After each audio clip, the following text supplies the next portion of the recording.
অসময়ে কালবৈশাখী তাণ্ডব তছনছ করে দিল দক্ষিণ হাইলাকান্দির বহু ঘরবাড়ি। অসময়ে কালবৈশাখী তাণ্ডবে তছনছ করে দিল দক্ষিণ হাইলাকান্দির জালনাছড়া গ্রাম। বেশ কিছু ঘরবাড়ি ভূপাতিত হয়েছে এই ঝড় তুফানে। সূত্র জানিয়েছে শনিবার রাত 2টা নাগাদ আচমকা শিলাবৃষ্টি ও তুফান আসতেই দক্ষিণ হাইলাকান্দির কিল্লারবাগ জিপির জালনাছড়া গ্রামের বেশ কিছু ঘরবাড়ি ভূপাতিত হয়েছে।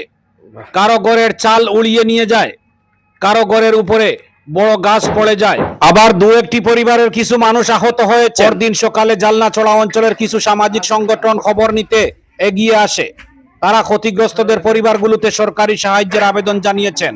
ব্যুরো রিপোর্ট, আমার সোনার কালীগঞ্জ।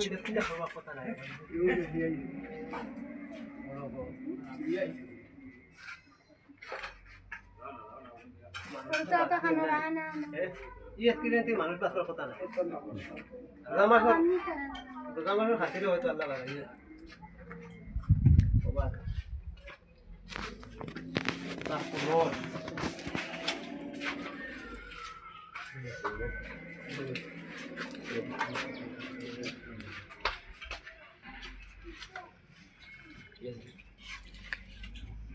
স্টপ করিয়া ফিরে আসতে।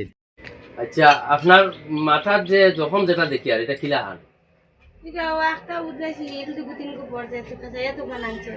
আমার বড় ছেলেটার কাছে উঠি আজান দেও হেতে সময় আল্লাহ আকবার কইছে। আমি একটা উদ্দেশ্যে শুনে একটা ডাক করছে। আমি উদ্দেশ্য মনে ডাক করছে।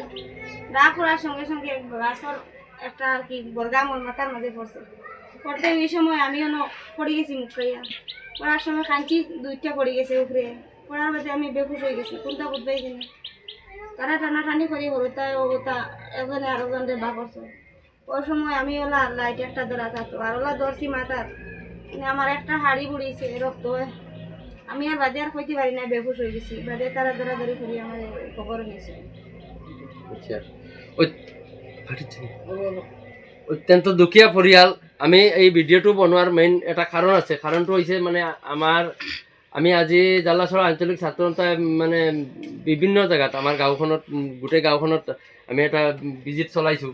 য'তে য'তে এই ধৰণৰ মানে দুৰ্ঘটনা হৈছে তাতে গৈছোঁ। আমি যিমানখিনি খবৰ পাইছোঁ গৈ আমি গোটেইখিনি তথ্য আমাৰ লগত আছে, আমি সংগ্ৰহ কৰি ৰাখিছোঁ। আমি এটা নিউজতো দিম। আমাৰ খাটলিছড়া চাৰ্কেল অফিচৰ আণ্ডাৰত এইবিলাক আছে। আমি খাটলিছড়া চাৰ্কেল অফিচে এখন মেমৰেণ্ডাম দিম যাতে অতি কম সময়ৰ ভিতৰত আমাৰ এই ভুক্তভোগী মানুহবিলাকৰ ছাৰ্ভেটো হৈ মানে যাতে তেওঁলোকৰ ন্যায্য প্ৰাপ্যখিনি পায় তাৰ ব্যৱস্থা যাতে কৰি দিয়া হয়। আৰু তাৰ লগে লগে আমি আমাৰ খাটলিছড়াৰ বিধায়ক সুজামুদ্দিন লস্কৰ ডাঙৰীয়া তেখেতে হয়তো খাটলিছড়াত নাই চাগে এতিয়া, কিন্তু তথাপিও আমি মানে পোনপটীয়াকৈ যোগাযোগ কৰিম তেখেতৰ লগত। আৰু তেখেতে তেওঁৰ নিজৰ এটা টীম দি যাতে এইবিলাক ছাৰ্ভে কৰি দুখীয়া মানুহবিলাকে আৰু বিশেষকৈ আমাৰ ৰমজান মাহৰ কাৰণে যেতিয়া যদি খোৱা থকাৰ ব্যৱস্থাটো ভালকৈ নহয় তেতিয়াহ'লে মানুহ বহুত কষ্ট, এনেই কষ্ট আমাৰ। গতিকে এইবিলাক মানে আমাৰ প্ৰশাসনৰ হওক আমাৰ বিধায়কৰ হওক সকলোৰে দৃষ্টি আকৰ্ষণ কৰিবৰ কাৰণে আমাৰ এই ভিডিঅ'টো মানে টুকটাক একটা জখম হয়েছে। আচ্ছা, ঠিক আছে। ইয়া জালনাছড়া এসবি যেটারে হয় বাসার নাম কি মৌলানা জিয়াবুর রহমান বড়বইয়া। তার বাড়ির গত 15 তারিখ রাত্রে অনুমানিক 1:30 উঠা যে জোর তুফান আসছিল জালনাছড়ার। হয়তো আস্থা হাইলাকান্দি ডিস্ট্রিক্ট বেসে পাইছে, কিন্তু জালনাছড়ার বেশি মানে ক্ষয় ক্ষতি হয়েছে। গতিকে তাই মেসাব মানুষ ও মসজিদ ইমামতিও করেন। আর আমরা যেহেতু সকালে খবর পাইছি যে তান গড়ের ওলা ক্ষয় ক্ষতি করছে, আইয়া পাইছি আমরা গাঁর কিছু সুগ্রাইনতে বলসাদও দিতরা আমখতরা গড়খন টিন টান রয়েছে গড় জায়গা টিন সারা বন্ধ যে কোনবাই উড়াই কোবাই সবাই এনে দেখি আর ইয়ে করছে। তে আমরা এই ভিডিওটা বানাইবার উদ্দেশ্যটা হইল আমরা জালনাছড়া আঞ্চলিক ছাত্র সংস্থার পক্ষ থাকিয়া বিভিন্ন কর্মকর্তা আইছি। কেন আমরা এগুলো আইবার বা বানাইবার মেইন উদ্দেশ্য হইল একটাও, যেমন আমরা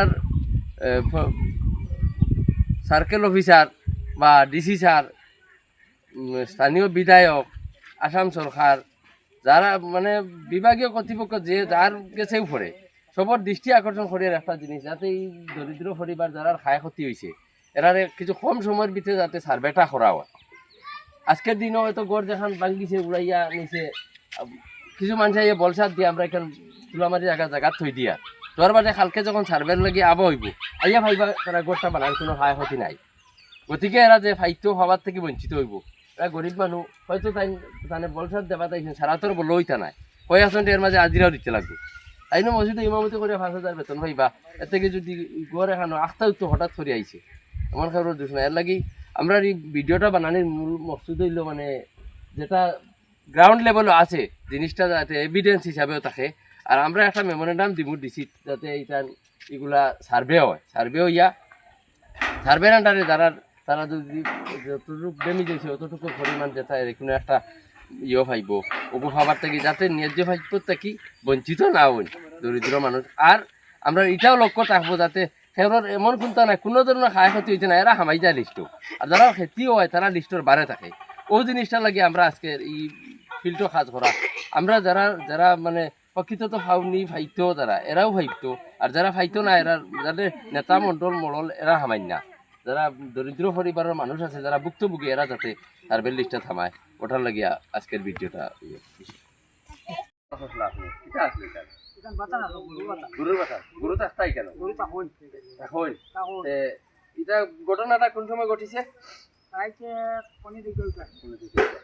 আচ্ছা যে সময় ঘটনাটা ঘটছে এই সময় এখনো গরু কি কিতা করলা গরুকে গরু আসলা দর তুবানোর সময় তারা সাইডে বার হয়েছেন দুইটা হ্যাঁ আর দুইটা ওনার রয়েছেন বান্দা আর আরো দুগু তলে আমাইছুন ওটা বাঙ্গাত বাঙ্গার তলে আমাইছুন পরে আমি আমার ছেলে লইয়া আইয়া খাটিয়া তারা বা করছি বহুত কষ্ট হয়েছে গরু গরুর এমন বড় ধরনের কোনো খাওয়া খেতে হয়েছে না তো না আচ্ছা আল্লাহ কিছু সালবা খাবো করছে এখন আপনার যে খায় ক্ষতি হয়েছে আপনি এই গরুর বড় হাতে বানানি লাগবে গরু যখন আছে তখন পারবানি আপনি নিজের থেকে বানাইতে আগরি কাজ পারা রান্না করলে তো আপনারা রাস্তা হইলাম আচ্ছা ঠিক আছে আমরা চেষ্টা করবো যাতে সার্ভে হয় আর দেবার তো আমরা দিতাম না মনে করেন আর কিন্তু আপনি যাতে ন্যায্য পাইপ থেকে বঞ্চিত না হই তার পক্ষে আমরা যতটুকু করা লাগে করবো আমরা আগামী কালকে এটা লইয়া মোটামুটি ডিসি অফিসে একটা মেমোরেন্ডাম দিব এই আপনারা যারা যারা খেতে হয়েছে সবর মানে কিতা কয় সার্ভে ঢুকার লাগিয়া সার্ভে ঢুকলে মনে করেন একটা পয়সা তো কম বেশ পাইবা আপনারা পাইলে যাতে যা ক্ষতি হয়েছে তার একটা সাহায্য হইব সাহায্য যদি পাওয়া যায় তো ইনশাআল্লাহ পাইবা আমরা চেষ্টা করব যাতে বঞ্চিত না হই